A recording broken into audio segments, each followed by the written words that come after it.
La crise migratoire dans la Manche. Bruno Retailleau était en déplacement dans le Pas-de-Calais aujourd'hui. Le ministre de l'Intérieur ne veut pas de création d'un nouveau lieu d'hébergement humanitaire pour les migrants, ce qui pose problème selon lui. C'est la politique migratoire de la Grande-Bretagne avec laquelle il a décidé qu'il allait entamer un bras de fer. Lionel Gougelot a suivi son déplacement pour Europe 1.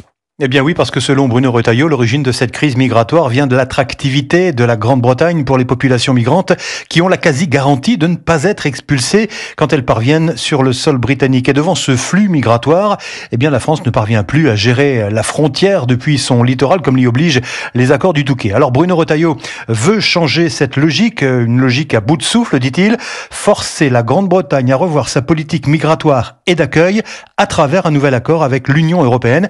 Et pour cela, eh bien, il est prêt à durcir le ton. Il y a un bras de fer à engager. On doit changer cette relation. La question, c'est de sortir du face-à-face France-Angleterre.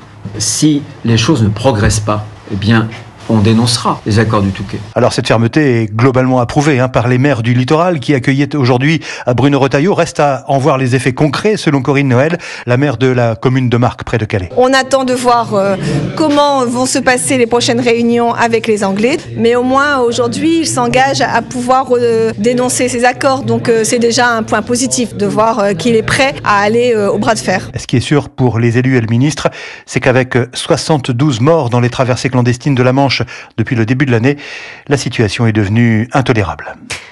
Lionel Gougelot pour Europe 1.